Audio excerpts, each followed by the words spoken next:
अमृत कलशम हस्ताय सर्वभवन भव विनाशाय सर्व रोग निवारणाय त्रिलोकपताय त्रिलोकनाथाय च महाविष्णु स्वरूप श्री धन्वंतरी स्वरूप श्री श्री औषधि चक्र नारायण नमः।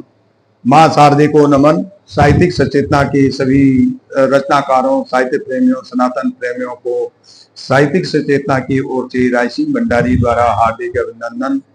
हम आपको नित्य नए सनातन धर्म के सिद्धांत और अद्वैत दर्शन के लिए नित्य नए विषयों पर जानकारी लेकर आपके सामने उपस्थित हुए हैं। तो आजकल दीपोत्सव का कार्यक्रम 5 दिनों का जो उत्सव है उसके लिए आज प्रथम जो आज दिन धनतेरस है उसकी प्रस्तुति को लेकर के हम आपके सामने उपस्थित हुए हैं।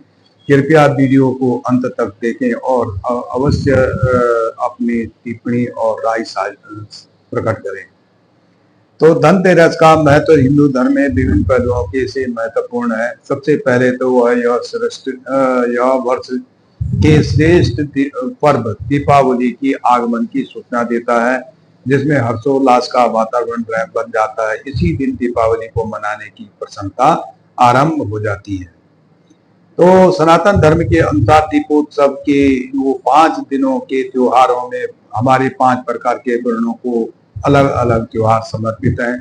नरक चतुर्दशी निषाद वर्ण के लिए समर्पित है। तो गोवर्धन पूजा शूद्र कृषक और पशुपालकों के लिए समर्पित है। वहीं धनतेरस वणिक लोगों के लिए को मनाया जाता है। तो भाई दूज क्षत्रिय वर्ण के लिए रक्षा के प्रण के लिए मनाया जाता है। तो दीपावली जो है ब्राह्मण वर्ण के लिए समर्पित है। तो धनतेरस से जुड़ी हुई कुछ कथाएं हैं। कार्तिक मास की शुक्ल पक्ष की त्रयोदशी को समुद्र मंथन के दौरान जब देवताओं के चिकित्सक एवं आयुर्वेद के जनक भगवान धन्वंतरी हाथ में कलश धन और कलश की औषधि के साथ प्रकट हुए थे। और कहते हैं कि भगवान धन्वंतरी भगवान विष्णु के अंशावतार हैं, जो जन जीवन के स्वास्थ्य के उपचार के लिए लोगों को दीर्घायु बनाने के लिए आयुर्वेद लेकर के अवतरित हुए हैं। हमारी धर्म की मान्यता के से है कि धन से अधिक स्वास्थ्य अच्छा होना चाहिए। इसलिए भगवान धन्वंतरी के सम्मान में अपनी श्रद्धा के रूप में यह दिन हम मनाते हैं। दूसरी कथा यह है कि इसी दिन मृत्यु के देवता यमराज की श्रद्धा भाव के रूप में यमदीप को मुख्य द्वार के बाहर जलाकर रखते हैं। मान्यता है कि यमराज जी अपने प्रति श्रद्धा देकर अकाल मृत्यु से उन्हें बचाते हैं। यहाँ पर ध्यान देने वाली बात यह है कि जिस मृत्यु के से सब डरते हैं, हमारे सनातन धर्म में उसको भी श्रद्धा के रूप में याद करके उचित सम्मान दिया जाता है। तो यह त्योहार है ना, यह त्योहार बहुत अद्भुत और महत्वपूर्ण है। इसलिए इस त्योहार को अधिक से अधिक मनाना चाहिए।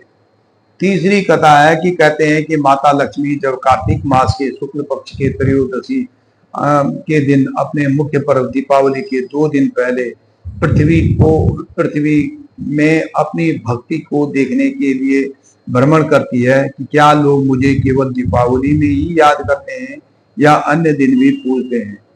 तो उस दिन माँ लक्ष्मी, इस दिन के लिए माँ लक्ष्मी, इस दिन के भी लोग धन और ऐश्वर्य के देवी लक्ष्मी और उसको शुभ लाभ देने वाले विघ्न विनायक के भगवान गणेश की आराधना, देवता और कुबेर की पूजा होती है।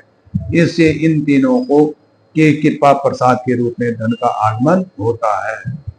क्योंकि इस दिन भगवान धन्वंतरी धन के कलश के सहित अवतरित हुए, इसलिए इस दिन लोग धातु के पात्र, सोना चांदी की वस्तुएं एवं वाहन खरीदने को शुभ मानते हैं। माता लक्ष्मी को स्वच्छता सबसे बहुत प्रिय है।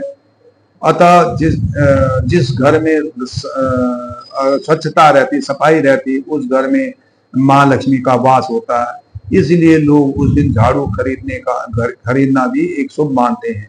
कहते हैं जहाँ स्वच्छता होती है वहां माँ लक्ष्मी का निवास होता है। तो आशय है कि आप धनतेरस का यह पर्व स्वास्थ्य के लिए और लेकर स्वास्थ्य से लेकर धन और धन के लिए धन तक सभी के लिए ये महत्वपूर्ण है। भगवान धन्वंतरी, माता लक्ष्मी एवं कुबेर जी सब पर कृपा बनाए रखें और सभी लोग निरोग और स्वस्थ रहें। धन्यवाद। राय सिंह भंडारी, गुड़गांव।